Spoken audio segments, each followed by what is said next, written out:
في الدنيا والآخرة ويسألونك عن اليتامى قل إصلاح لهم خير وإن تخالطوهم فإخوانكم والله يعلم المفسد من المصلح ولو شاء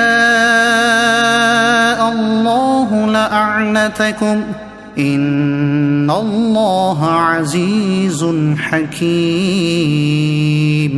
ترجمہ: دنیا اور آخرت کے کاموں میں غور و فکر کر لیا کرو، اور تم سے یتیموں کا مسئلہ پوچھتے ہیں، تم فرماؤ ان کا بھلا کرنا بہتر ہے، اور اگر ان کے ساتھ اپنا خرچہ ملا لو تو وہ تمہارے بھائی ہیں، اور اللہ بگاڑنے والے کو سنوارنے والے سے جدا خوب جانتا ہے، اور اگر اللہ چاہتا تو تمہیں مشقت میں ڈال دیتا، بے شک اللہ زبردست حکمت والا ہے۔ فی الدنیا والآخرہ، دنیا و آخرت کے کاموں میں۔ تفسیر صراط الجنان میں ہے، اس حصے کا تعلق پچھلی آیت کے آخری جملے سے ہے، اور اس کا معنی یہ بنے گا تاکہ تم دنیا و آخرت کے معاملے میں غور و فکر کرو، یعنی جتنا تمہاری دنیاوی ضرورت کے لیے کافی ہو وہ لے کر باقی سب مال اپنی آخرت کے نفع کے لیے خیرات کر دو۔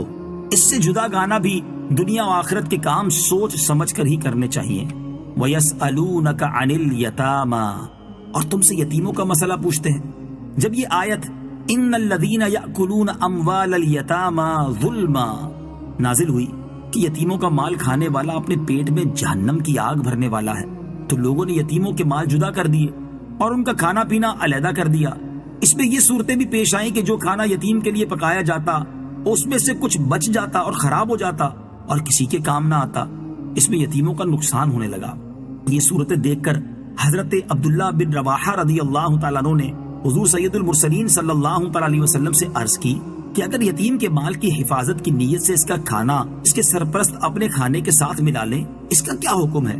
اس پر یہ آیت نازل ہوئی اور یتیموں کے فائدے کے لیے ملانے کی اجازت دی گئی، لیکن ساتھ ہی یہ تنبیہ فرما دی کہ تمہیں یتیموں کے فائدے کے لیے مال ملانے کی اجازت تو دے دی گئی ہے، لیکن کون اچھی نیت سے یتیموں کا مال ملاتا ہے اور کس کی نیت میں فساد ہوتا ہے یہ اللہ تعالیٰ بہتر جانتا ہے۔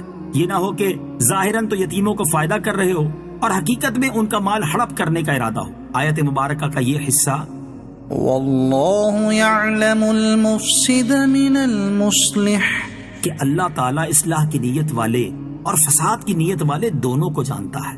یہ فرمان نہایت جامع ہے اور زندگی کے ہزاروں شعبوں کے لاکھوں معاملات میں رہنمائی کے لیے کافی ہے۔ جہاں ایک ہی چیز میں اچھی اور بری دونوں نیتیں ہو سکتی ہیں، وہاں دوسرے لوگ اگرچہ بری نیت کو نہ جانتے ہوں لیکن اللہ تعالیٰ تو جانتا ہے۔ یتیموں سے متعلق دو احکام۔ نمبر 1، یتیم وہ نابالغ بچہ یا بچی ہے جس کا باپ فوت ہو گیا ہو، اگر اس کے پاس مال ہو اور اپنے کسی ولی کی پرورش میں ہو۔ اس کے احکام اس آیت میں مذکور ہیں کہ ولی خواہ اس یتیم کا مال اپنے مال سے ملا کر اس پر خرچ کرے یا علیحدہ رکھ کر جس میں یتیم کی بہتری ہو وہ کر سکتا ہے، لیکن ملانا خراب نیت سے نہیں ہونا چاہیے۔ نمبر 2، اگرچہ اس آیت کا نزول یتیموں کی مالی اصلاح کے بارے میں ہوا مگر اصلاح کے لفظ میں ساری مصلحتیں داخل ہیں۔ یتیموں کے اخلاق، اعمال، تربیت، تعلیم سب کی اصلاح کرنی چاہیے۔ یوں سمجھے کہ یتیم ساری مسلم قوم کے لیے اولاد کی طرح ہیں۔